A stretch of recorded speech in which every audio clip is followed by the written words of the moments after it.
My name is Pat Leahy and I'm the former Assistant Commissioner for Dublin. In 2011, I was working in Dublin's North Inner City and I was the Chief Superintendent there. Queen Elizabeth has been pleased to accept an invitation to pay a state visit to Ireland in the spring of this year. In the history of the Irish state, there has never been an official visit by a British monarch to Ireland. That is about to change. From the day that it was announced, the pressure was on. This was the biggest policing security operation in the history of the state.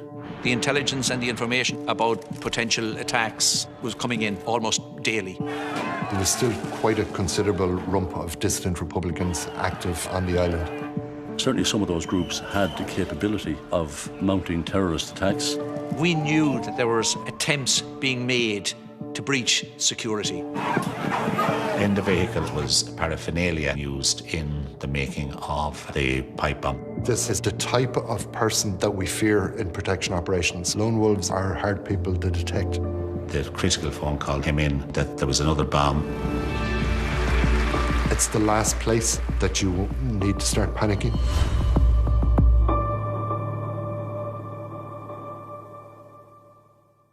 The formal announcement that the visit was on, I think came on the 4th of March, and the landing was going to take place on the 17th of May. So for us, this was a timescale that it was challenging from the word go. April 2011. President Mary McAleese invited Queen Elizabeth II to visit Ireland.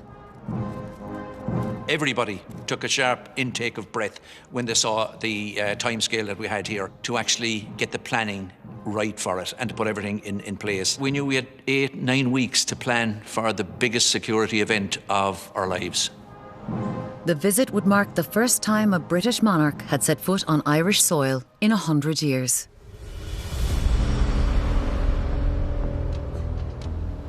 First and foremost, obviously, because of the role we had, security was first, in our minds. But very, very quickly, we realised it was far bigger than that. There was a historical piece to it. There was a huge political aspect to it. And Garda Síochána itself was going to be operating in a fishbowl here, and the reputational damage potential was great. Not only for the guards, of course, but for the state itself. My name is Jane Ohlmeyer and I'm Professor of Modern History at Trinity College, Dublin. As a historian, I was actually quite surprised because I knew just how controversial the visit might be, but I was also pleased because I think that the visit and the invitation from Ireland was really a sign that we were ready, that we'd sort of grown up almost, and we were very comfortable welcoming Queen Elizabeth II as any other head of state. I think my first reaction was Janie Mac, I hope nothing happens to her. I think that was sort of everybody's first reaction to some extent. Journalist Lise Hand joined the press corps to follow the visit. As a professional, I was massively excited because I knew this was going to be absolutely huge. This would be something that would, garner an enormous amount of international attention, and I would be privileged enough to have a ringside seat of everything that unfolded, good or bad. The threat was very real indeed. For dissident Republicans, they saw the Queen and her entourage as perfectly legitimate military targets, and for that reason, any sort of visit actually carried tremendous risks. The last ruling British monarch to visit Ireland was King George V in 1911, a decade before independence. A century later, a very different Ireland awaited his granddaughter.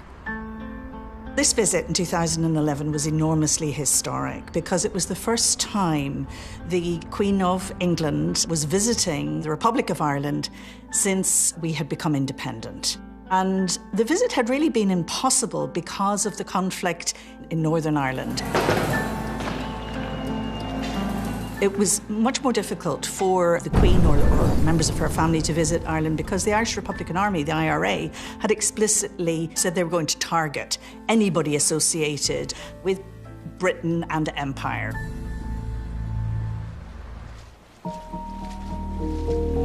In 1979, the IRA fulfilled that threat when it killed the Queen's cousin, Lord Mountbatten, and 3 others. He had a family holiday house in Sligo. He'd been repeatedly told, "You're not welcome, don't come." He'd continued to come, and eventually the IRA murdered him and other members of his family. That, of course, then heightened the security threat when it came to any royal visits coming to the Republic of Ireland. The scale was just off the charts in terms of security. It was the biggest security operation that we were ever going to be involved in, and we'd been involved in quite big ones before that, but this was something different. Gardaí immediately began to train for the worst-case scenario. Before she arrived, I mean, there was a huge amount of nervousness on the behalf of the government, the security forces. I think particularly because they've been caught out a few times before. I mean, if you go back to events like, say, in 2006, there was the Love Ulster riot when there was a running battle on O'Connell Street, when a loyalist group came down to protest, and they were met, obviously, by a counter-protest, and all hell broke loose. A lot of the guards got it in the neck for that. So I think this time they were absolutely determined that nothing would go wrong. When the details of the itinerary started to emerge, my response was, well, these are all the key areas that we're guaranteed there's going to be a response to this. At the time, Peter Hunt was a royal correspondent reporting on the visit. It was the culmination of a very, very long process. There'd have been 2 key choices. Do they go for a safe visit, or they could have gone for a braver visit? And as history now shows us, they went for the brave approach. The Queen chose to visit some of the most historically contentious sites in Ireland. Places like the Garden of Remembrance, Croke Park. She was heading for the most sacred place we had in the city in terms of republicanism and history, and it was really, really sensitive. There is definitely going to be a response to this. We're going to have to gear up for this. Our security plan is going to have to be so sharp. If it was your area that it failed, and if it was going to fail, then that was a career-ending move. The Queen's route would take her down O'Connell Street, the city's main thoroughfare, and site of the General Post Office, the very birthplace of Irish independence. This is the location that kept me up at night. I had sleepless nights over O'Connell Street. Right in the middle of it, we have the GPO. The GPO is a significant location for a lot of groups. I mean, this was, Republican Mecca. But look at the size of it. It's a boulevard. You have streets running right and left off it. You have a railway track running down through the middle of it. It is a huge space to secure. But it's not just about the size and the scale and blocking off the streets. You have to look at all the street furniture, the bins, the shores, the manholes. Every manhole here has to be lifted. It has to be searched by a dive unit. Once it was inspected, it needed to be sealed. Even the trees had to be inspected. We had to clear everything. And look at the height of the buildings. We had observer marksmen on these buildings to help us secure it. Every shop owner, pub, club, restaurant, office, we have to determine who owns it, who works there, how are we going to manage it during the actual visit. And that's just here for O'Connell Street. Every route that the Queen travelled on had to be cleared, and clearing it means clear everything. It's nightmare stuff for policing.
But for some, Britain's Queen was not welcome. I mean, some very high-profile figures within Ireland actually came out against the visit. Like your own thoughts about the proposed visit of the Queen in May to the country? Well, I don't think the Queen should come. I think it's premature. I think it's too soon. There were also open threats of violence from dissident Republican organisations. At that stage, there was a right alphabet soup of, say, splinter Republican groups, things like Erigi, Continuity IRA, Real IRA. So a lot of the more strident opposition came from them. I think that these groups were just really just trying to drag the whole thing back to the bad old days.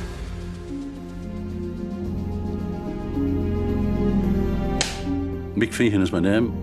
In 2011, I was the Assistant Commissioner in charge in the Dublin region in Garda Síochána. When the Queen's visit was announced, certainly some of the dissident Republican organisations indicated that they were going to interfere with the visit, and if they could prevent the visit happening in the first place, that's what they would do. Certainly some of those groups had the capability of mounting terrorist attacks.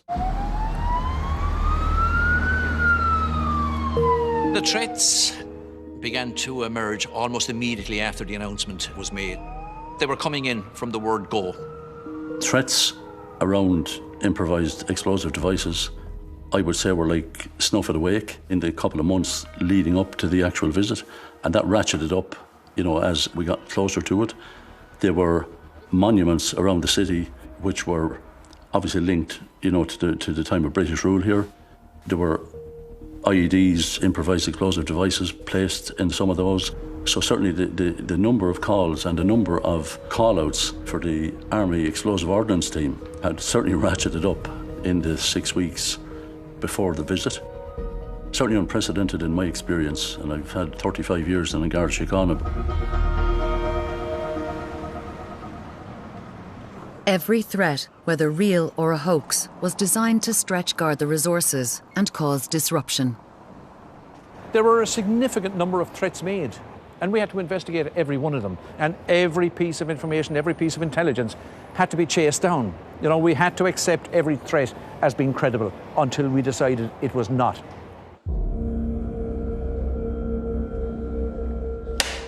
John O'Mahony. In 2011, I was the Assistant Commissioner with responsibility for intelligence, criminal organised crime and terrorism. Sometime after 8 p.m. on the Monday evening, the 16th, a short period of time before the Queen landed, there was a call made to Longford Garda Station.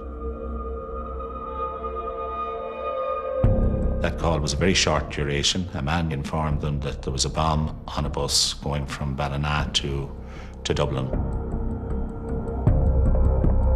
When we intercepted that bus, sure enough, there was a significant device on board, and it was in the hold where the luggage is put into the bus. It was in a plastic bag.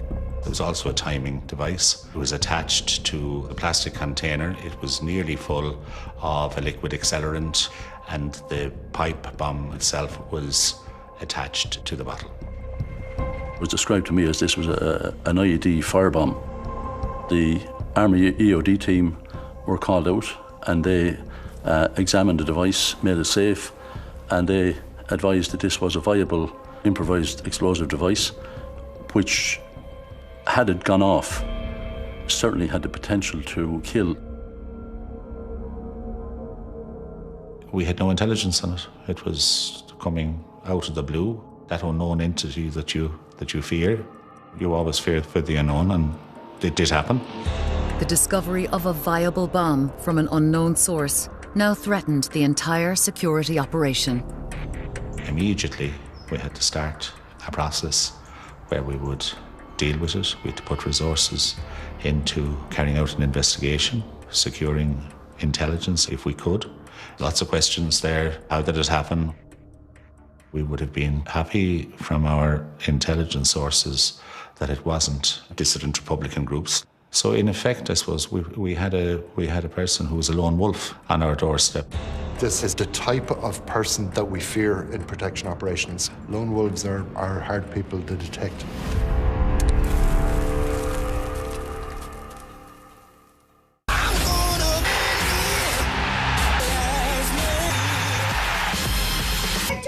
where we live. I hope no one sees. Oh, what's on? Have a win. You're tougher. Get in. And they What's the talk? We're on a mission to make small changes, bite after bite, your plate. Not all cowboy contractor. What if you could get it? What if there was a washing removers and you save more than And colour, like acid. Dehydrated. Sean Radiant Concealer.com. May 17th, 2011, the day Queen Elizabeth II is due to make the first visit to Ireland by a British monarch in 100 years. This wasn't any old royal visit. This was a royal visit that was making history. Let's not kid ourselves. The symbolism of this was massive. The reputation of the state was on the line, and this is how we felt about it. But there was a core of opposition determined to disrupt the visit. Can you hear us loud and clear? There were people that had violence in mind, and they were intent on doing harm if they could. We were dealing with something else in the background all the time. We knew that there was attempts being made to breach security. Just the night before, Gardaí in Longford received a bomb threat. A caller claimed there was an explosive device on a bus travelling towards Dublin. This time, it was no hoax. When it was examined, it was found that it was a viable device and it was capable of causing a blast. Gardaí were convinced the bomber was not connected to any of the terrorist organisations they were monitoring, but was acting alone. That's the biggest difficulty for any security agency, that you have somebody acting on their own, because getting intelligence from other people, it's not an option. Gardaí in Longford were now tasked with carrying out an investigation into the phone call with a view to identifying who had made it and the reason behind making it. We were letting nothing go. It gives you a heads up, but there was no higher plane that we could get to from a security perspective. We were there. With Gardaí now on the hunt for an active lone wolf bomber, Queen Elizabeth's plane approached Baldonnel airfield. Nobody really knew what to expect. That was the thing. I mean, this was a once-off. We'd never seen anything like this before. So, I mean, everybody tuned in to watch the plane land. I can remember watching the plane coming in. I was inside in the control room in Store Street at the time, watching it on a big screen. Everybody's still waiting. You know, is she going to touch down? Is it going to land? Is there going to be some cancellation at the last minute?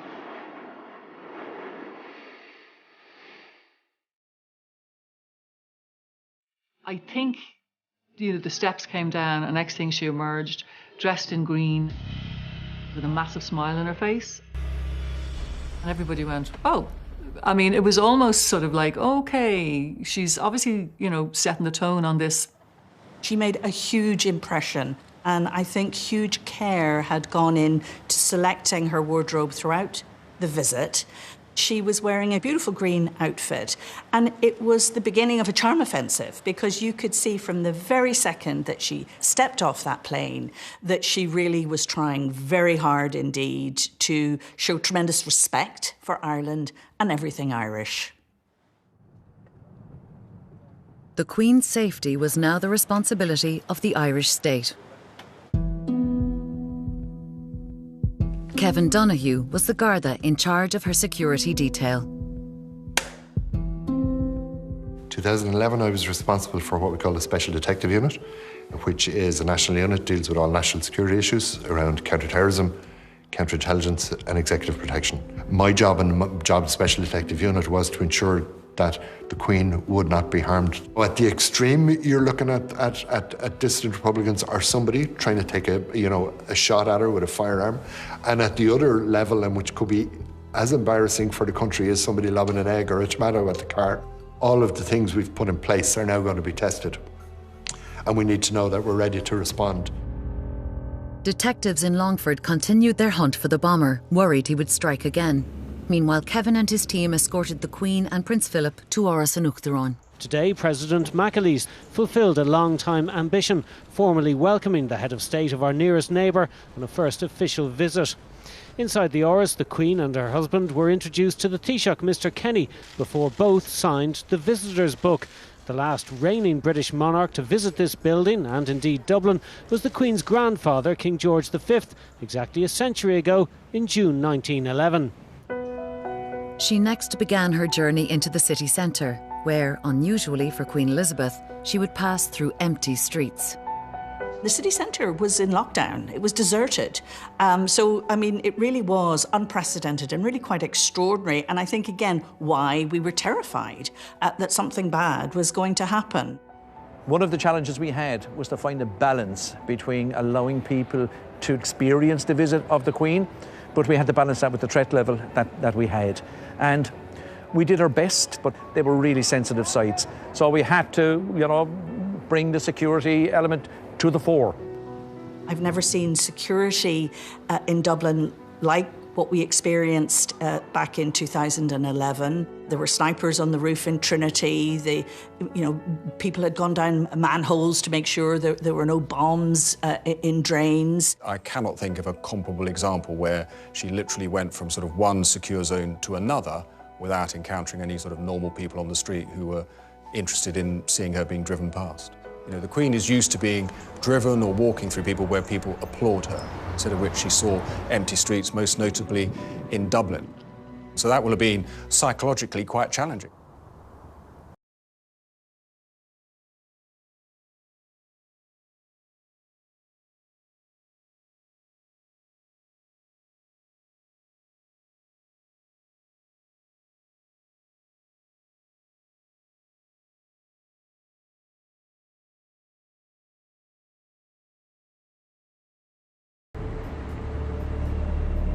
With the Queen only minutes away, Pat faced an emergency. A group of protesters had gathered at the GPO and were confronting Gardaí. They were intent on blocking the cavalcade, and that was it. So it started almost immediately. So they take up their position on the road between the GPO and the top of Henry Street, the spire here behind us. And of course, the protesters refuse to move. They sit down and they're going to put it up to us. They're going to disrupt the Queen's visit.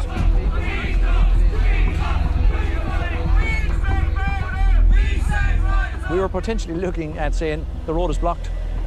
Her primary route is blocked.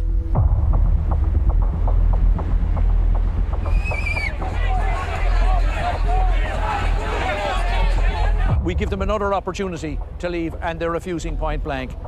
We're getting into that time frame of a go, no-go scenario with the people that are bringing her into us. After considering all of the options that we have here, we have to go hands-on. So the guards move in, they start lifting them 3 to 1, 3 guards to 1 person, safest option we have.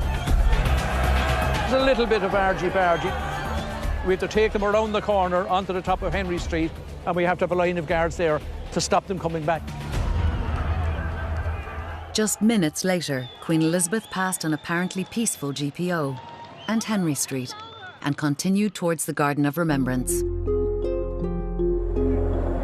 In a day of history-making, a scene that will long be remembered, Queen Elizabeth II's motorcade arriving at the Garden of Remembrance in Dublin.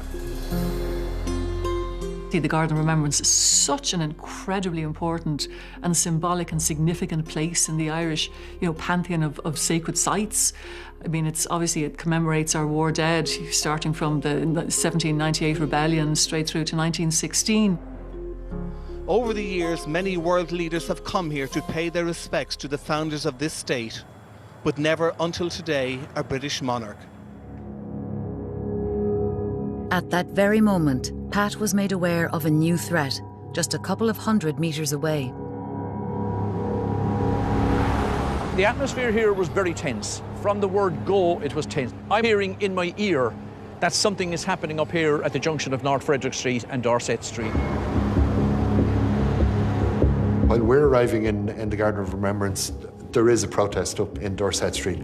We had our helicopter in the air, so that's transmitting pictures down to a certain number of people. Chief Superintendent Leahy is heading up that side of it in Dorset Street. I'm down at the Garden of Remembrance, and at our control is Assistant Commissioner Feehan.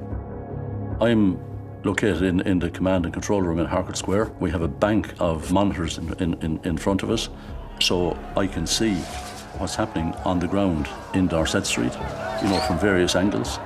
I can also see what's happening in the Garden of Remembrance at the same time.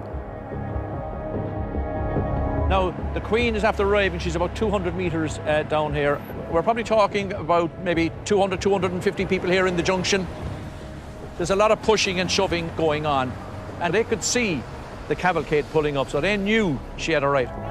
As the protesters continued to gather on Dorset Street, at the Garden of Remembrance, a ceremony, unprecedented in Irish history, was getting underway.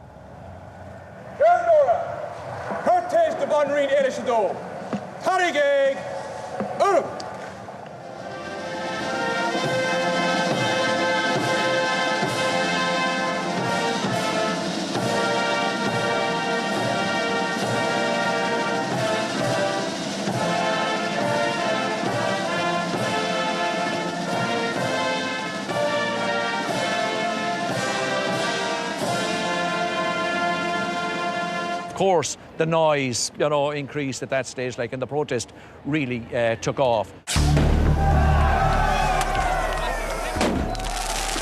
Then the stones started, and ball bearings and glass, and I remember standing in the road. They had their shields up. They were protecting me with their shields because they were in full public order, and the rocks were hopping off the shields. One inspector turned to walk away, and as he did, a petrol bomb smashed just at his feet. And as he walked into the flames, his legs caught fire. And I can remember thinking, he didn't miss a beat. He just kept walking as if nothing had happened. And I can remember thinking, this guy knows his stuff. To the guards that were on the front line, it just said, relax everybody, we're okay. We had flares been fired at the public order unit, flares which would normally be used, say, for safety at sea. We had fireworks been thrown at the guards, some of which had live rounds of ammunition attached to them, in the hope that when the firework went off, the live ammunition might go off as well. A huge amount of missiles, and it was a pretty violent riot.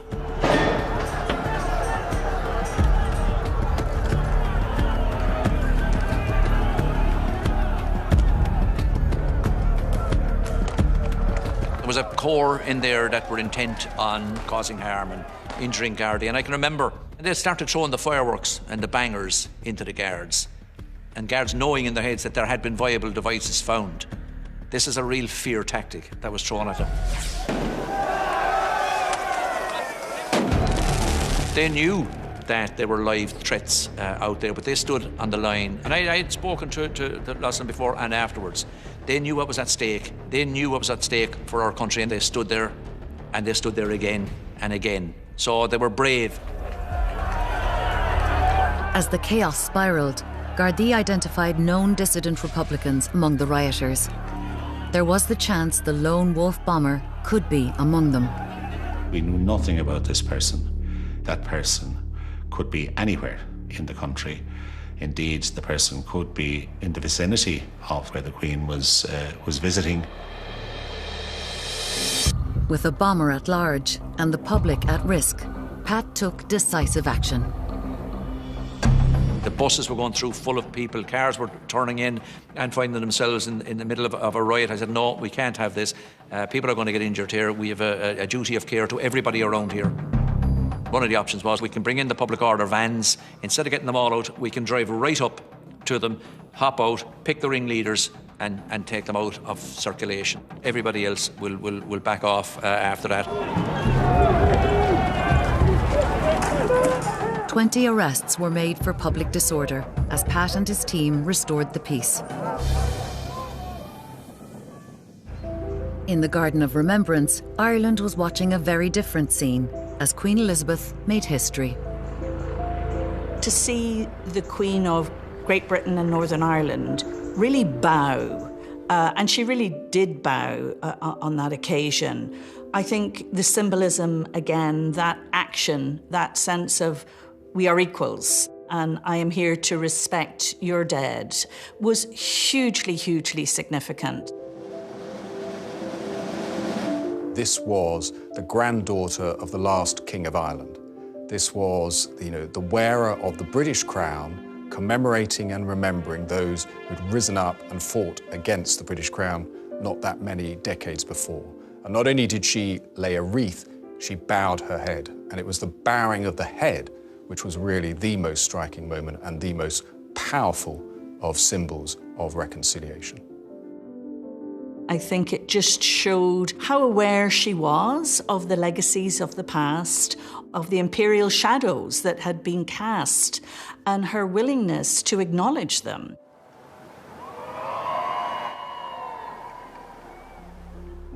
The Queen next visited Trinity College, which passed without incident, then retired to the official state guest house at Farmley. Little Bitty is saying, great, day one is done, but no claps on the back, you're straight into the next phase of the visit. Pat had won his battle against the violent protesters, but he knew there would be more to come. So the context for me had changed because they had turned out and they hadn't managed to affect anything really. So for me, for the following, I was saying, they're going to have to do something different if they want to get on the 6 o'clock news here. I was feeling at the time we could end up with something more the following night up at Dublin Castle.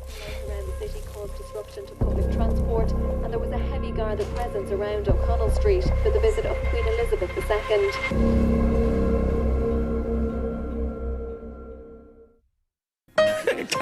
If you take a compliment. Quite, Yesterday at 9:20 on RTE1 and RTE Play. But the best business keeps building for a dedicated business team. Is a real salaries. They are patience and engines light. Welcome to Chippy here. Chippendales. You stick together. Blood will. Chippendales, an original.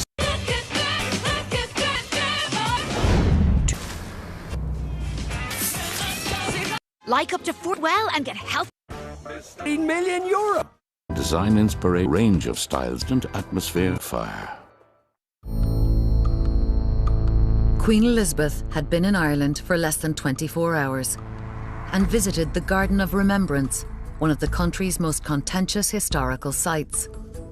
TV cameras captured history in the making, but elsewhere, dissident Republicans attempted to cause chaos.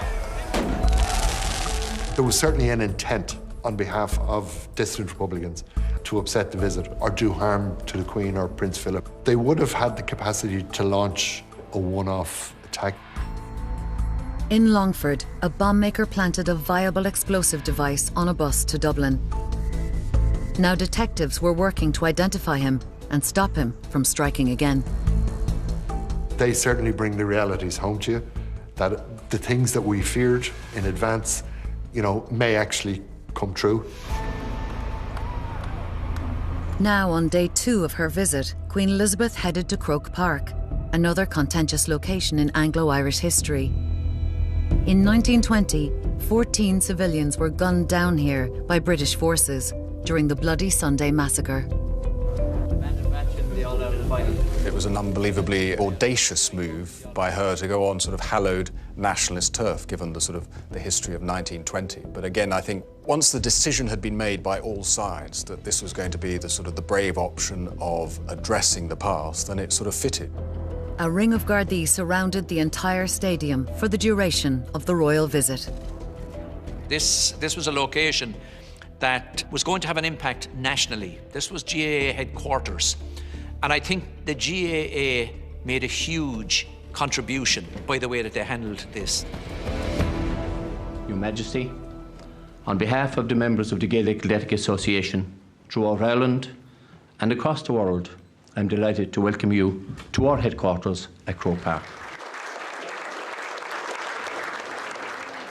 The visit to Croke Park passed peacefully.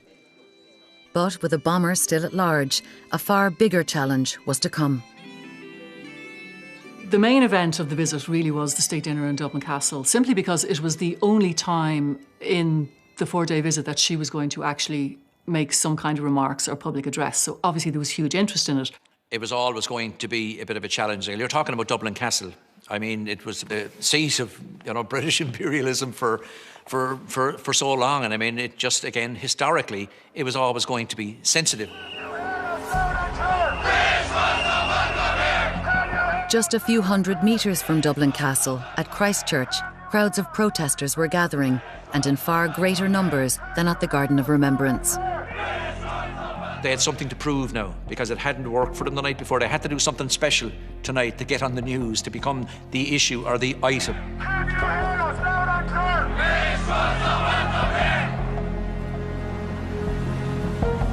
Here we are in Christchurch now. Dublin Castle is about 3 minutes walk in this direction. Nicholas Street here on our right. And the protesters are already in the immediate vicinity here. They've been active now for about an hour. Maybe 600 or 700 people here, protesters. Some of them have masks on, some of them have hoods up, so we know that there's an intention there, certainly with a certain cohort of the crowd. We could see the runners with the bags coming and going that had all of the stones and the bottles and the ball bearings and the bangers in them. So we knew that they were up for it tonight. And somebody whispered in my ear, they have petrol. And I'll never forget it, just whispering it, they have petrol. So some people were there to legitimately protest. But there was a cohort there, a sizable cohort that were there, and they were there to do damage, there's no doubt about it. With the threat of violence mounting at Christchurch, just 300 metres away, the Queen was arriving at Dublin Castle.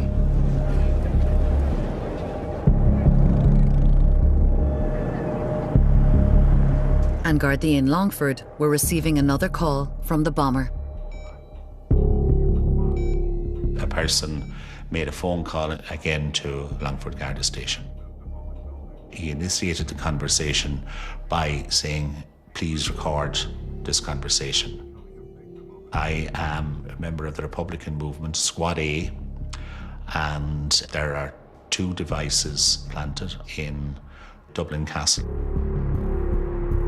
Gardaí were in no doubt it was the same man who built the bomb on the bus days earlier. The person who made the call described in quite a bit of detail the makeup of the bomb on the bus, so it was apparent that this person was familiar with that device, potentially had the capability of building a device like that. It's the last place and the last time that you need to start panicking. People at the dinner weren't even aware of what was happening. So you make a call then at that stage. You know, the ultimate is evacuation. Do we remove the VIP? Do we remove other people? Do we remove everybody? If we're going to move the VIP, who goes? So again, all plan in advance how many vehicles we need. So your 20 vehicle motorcade is reduced to maybe F4. You know, there's a bubble within a bubble. So there's a whole range of options available to you. But there are options that you don't want to take because the threat maker has then won, which the whole purpose of it is disrupting the visit. While Kevin and his team assessed the credibility of the bomb threat, Pat faced a street protest that was now turning violent.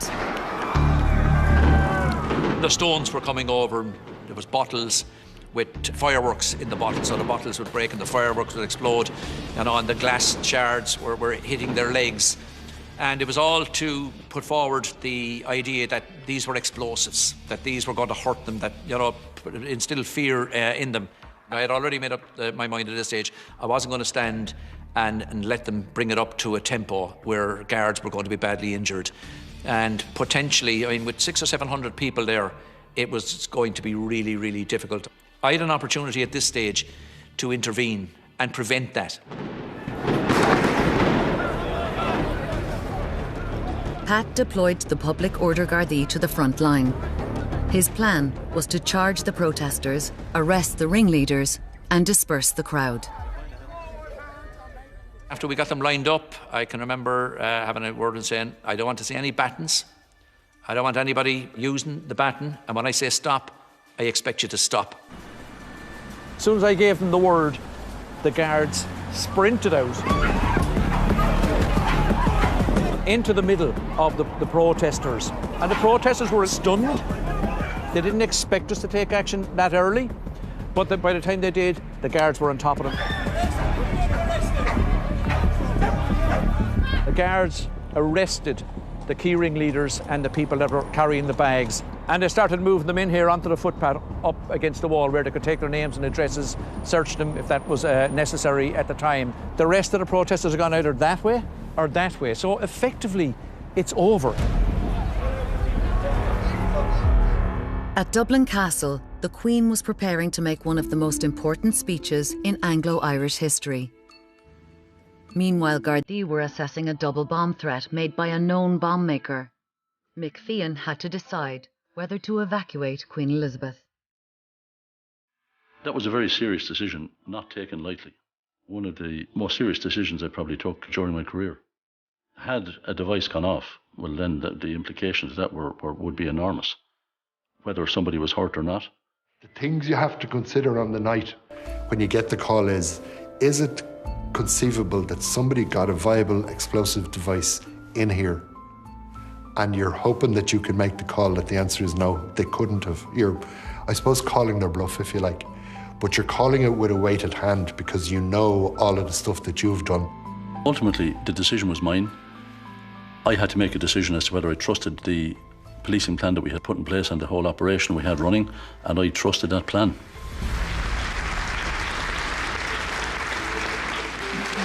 Uachtaráin agus a coisa.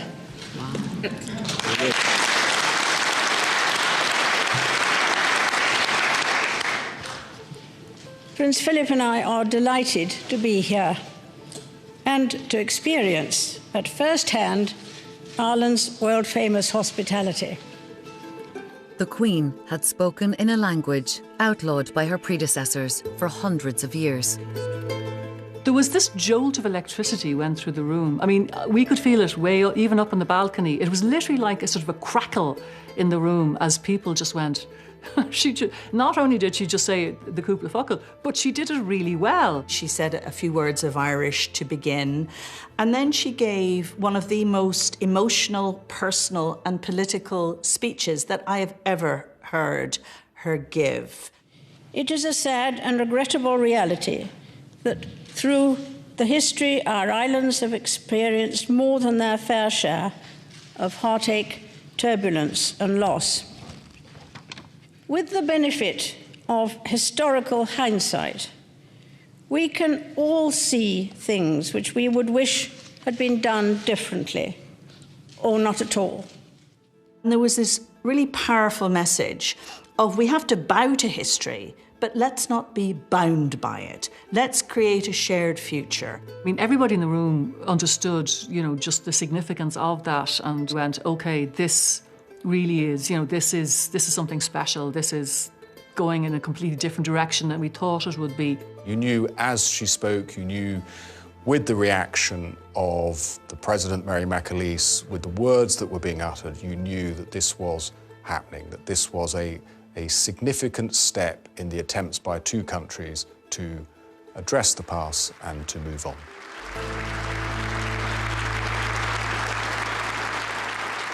I think there's loads of moments in the visit that would have been lost, sadly, had there been interruption. That clip of her starting her speech in Dublin Castle, you know, it's played over and over, and it's hugely significant. I suppose there's pride from all of us in Garda Síochána that whatever we did allowed her to be able to do that and continue with her speech, which was, you know, monumental for her to say and hugely significant. The bowing of her head at the Garden of Remembrance, her visit to Croke Park, and now a historic speech. Ireland's attitude to Queen Elizabeth's visit was changing. I think those days just give people the opportunity and the capacity to say, I'm going out to see her, or I think it's brilliant, I think something has changed, and something did change, for sure, I've no doubt whatsoever about it. History was made, and it put to bed an awful lot of the past. As this new national mood took hold, the Queen left Dublin and headed for Cork. Where things really became relaxed, of course, was the visit to the English market in Cork. I mean, at that point, she was on a roll, she clearly felt very comfortable, and that wonderful image with the fishmonger, and just this, the huge smiles all around, and people just thinking, wow, this couldn't have gone better. As they were exiting the market, her security were ushering her towards her car. But she could obviously hear outside, and for the first time, people were lining the streets right outside the door. She just turned around and went, "No, I'm going out there," and turned on her heel and walked in the opposite direction, went straight out the door and straight over to the barricades and started shaking the hands of people. She came up to the end of the barrier, and rather than getting into the car, she spotted up the road. It was a Republican protest march against her visit. She wasn't close enough to see, and she assumed they were supporting her visit, and she stopped to wave as we were kind of saying under our breath, will you get in the goddamn car? But obviously not saying that out loud. I do remember seeing her security guys, and they were just like sweating bullets. They couldn't believe she had done that. But I think it was her only chance to really kind of say thank you for the welcome. And I suppose it's funny, the rebel county was the one that actually got to give her the biggest welcome. The Queen was due to fly home from Cork Airport, but hours before her departure, the Longford bomber made another call. The phone call came in saying that there was another bomb in the airport, this time in Cork. Calls continue in Cork Airport. We would have had a team down there. So again, you get to the stage of taking a threat, knowing what plans you have in place, knowing the geography, knowing the environment, knowing your teams, and then making a call of discounting them. The airport was searched and nothing was found. But detectives in Longford traced the caller's mobile phone. On that Friday afternoon, the net was closing in on our suspect. We were now in a position to identify the person and to monitor directly his movements. Those movements brought us in the afternoon into Longford. He went into the shop to top up his mobile. When he came back out of the shop, he was approached by the Gardaí, and he was found to have the mobile and the SIM card in his possession. In the vehicle at the time of his arrest was paraphernalia used in the making of the pipe bomb that was found on the bus in Maynooth.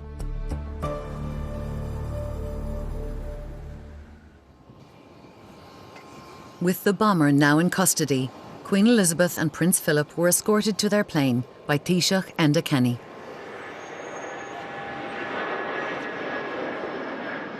We didn't stand down until she was up in the air, and then I think everybody just collapsed. Everybody was absolutely exhausted, and they were running on false energy, but false energy brought about by their understanding of being part of something really special. Days later, Gardaí identified the bomb maker as 61-year-old Donal Billings from Dublin. Don was a Republican, very much involved in the IRA fight in the north in the 1970s. He was convicted up there on two accounts of possession of explosive devices, spent time in Lankesh. He went under the radar and obviously lived in Longford until the Queen's visit inspired him to carry out these acts. He was found guilty. He was given an 8.5-year sentence. Those covered 5 different offences. 1 offence of being in possession of an explosive device, and 4 different offences of making false reports. The Queen's visit is now regarded as one of the high points of Anglo-Irish relations.